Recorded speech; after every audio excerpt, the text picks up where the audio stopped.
So, the next step is some different settings on both of them, and this is not something we've particularly planned, although we did have a play around with it earlier. But let's have a quick listen. I'm going to turn off the night sky for now, and what we're going to go to is like a long air setting on the R1, and you'll hear how this sounds. This is like with an octave up blended in. I mean, it's like a, not quite a shimmer, but it's shimmer-esque.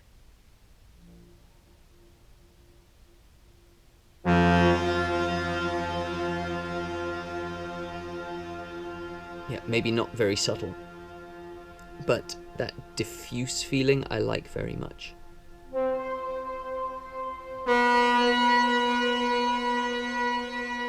Yeah, quite intense.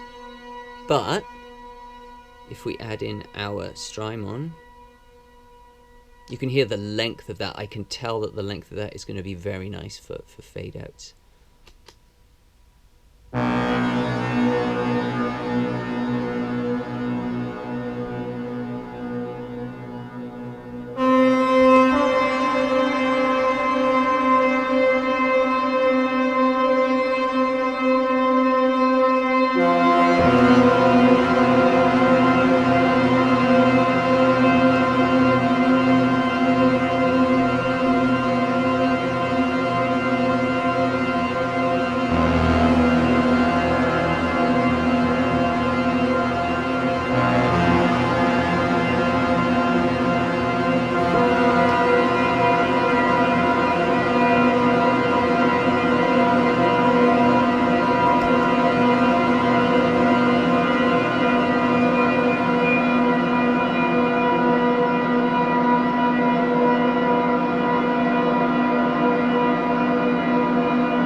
Yeah.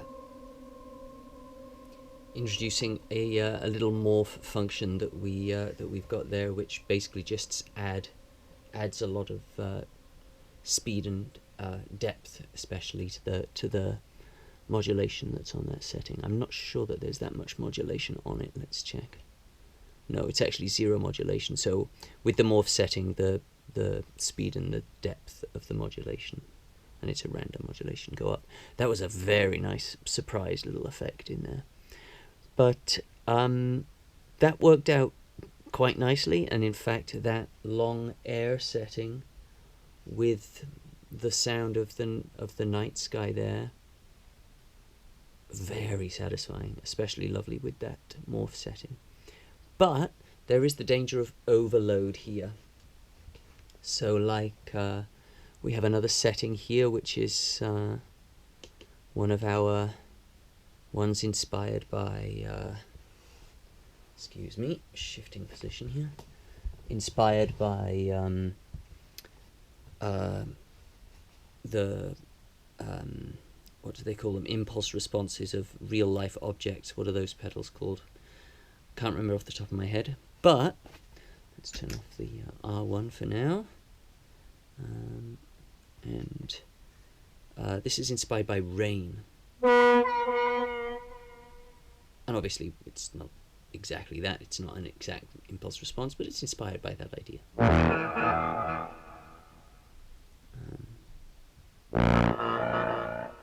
If I remember correctly, there is some shimmer on here. Yeah, you can see that there is.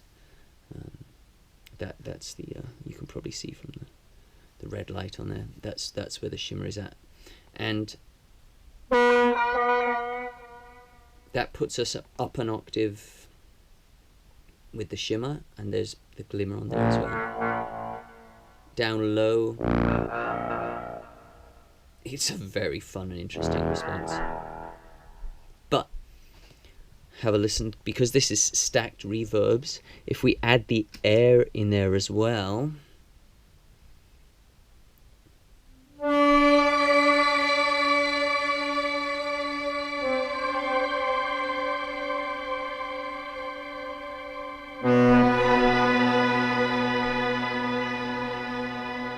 I mean, that's a lovely effect. Yeah, there's a little bit of what's it called, swell in there as well, which we don't really want here.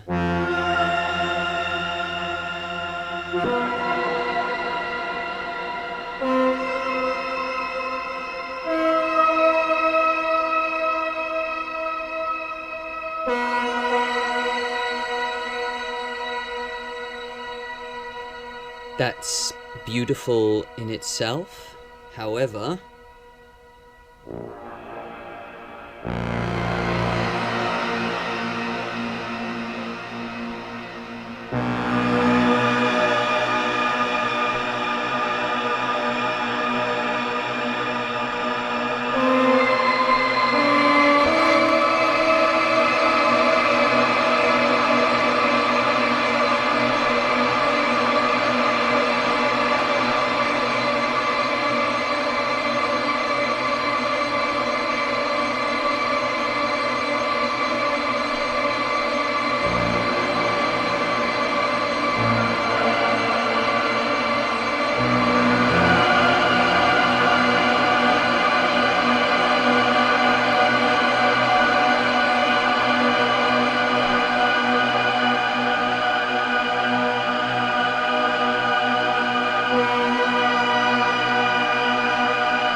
Yeah, I'm not gonna say there is no use for that. That is really quite nice. However,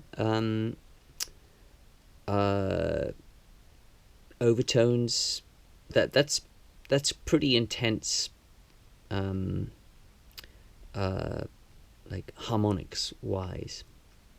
I mean, I must admit, I do quite like it. But the other thing worth noticing is that we did have quite a low, like, that's where the length is with this this setting. So, like, let's turn that off.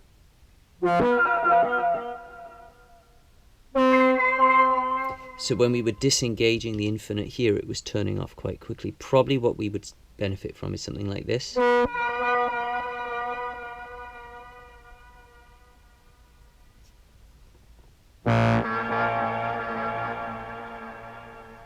Maybe even a little more.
Yeah, that kind of fade out.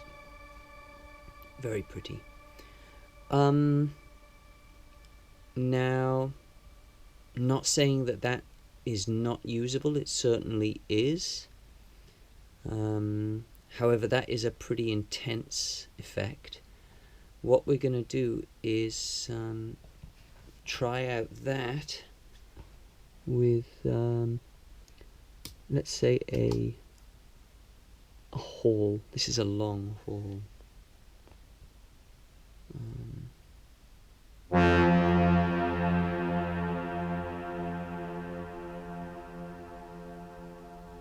So without that octave up effect in there. Similar kind of length, but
yeah.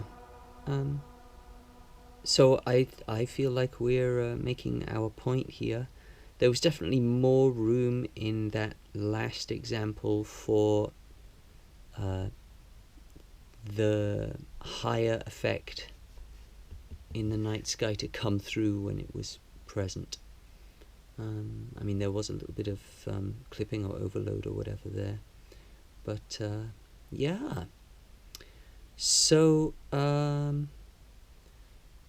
I think that there's one last little thing that we'd like to try in terms of settings, and that's this one, which we may well use in a gig that's coming up. But this is like what we think of like as an oceanic kind of sound.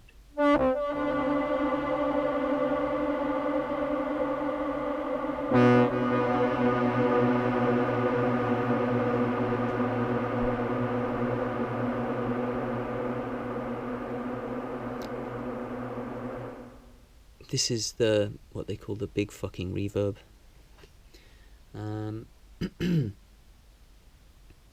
And let's just see how it sounds with this setting.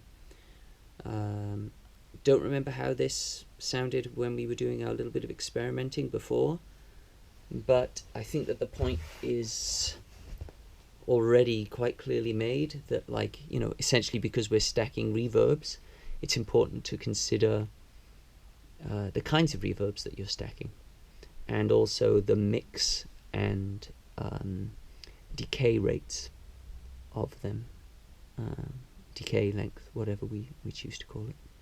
So let's have a listen to that oceanic effect with the BFR and our previous rain inspired, was it rain or bubbles? I think it may have been bubbles. That makes more sense. Okay, here's the bubbles effect into the let's just make sure that there's no swell. Where's the mix at? Okay, mix is at noon. Good.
Okay, well, that ended up somewhat proving my point about the various different reverbs, but it also demonstrated something else. You may have noticed that I changed the reverb that I was using on the night sky during the play there.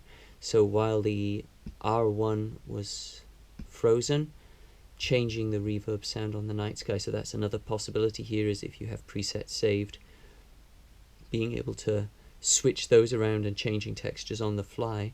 But then after returning to my regular kind of like guitar-esque sustain on the nightsky, then playing around with a few different things on the R1, and I mean on both of these pedals we have what do they call it, trails, but the great thing about the R1 in particular is that if you change positions once, you can maintain the trail from the previous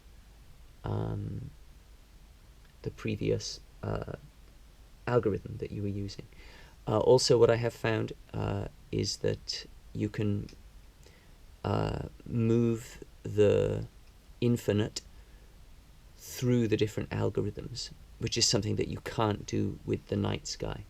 The nightsky, if you do an infinite and then you change the algorithm, it will disengage.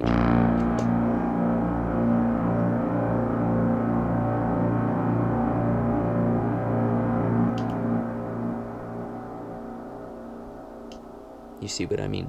Whereas with the R1, let's turn this guy off.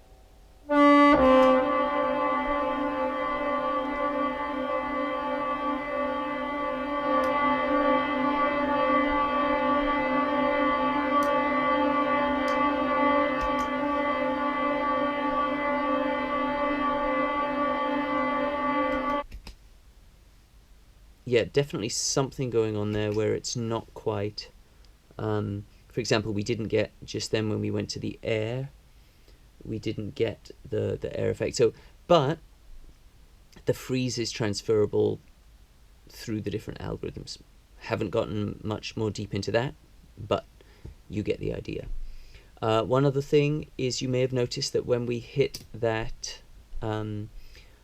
so I went on the R1 from that oceanic BFR setting to the middle one, which was the large hall that we looked at before, through to a short spring, which we usually use as just like a basic, let's make sure that we're back, yeah, basic like addition to our fuzz sound, so like,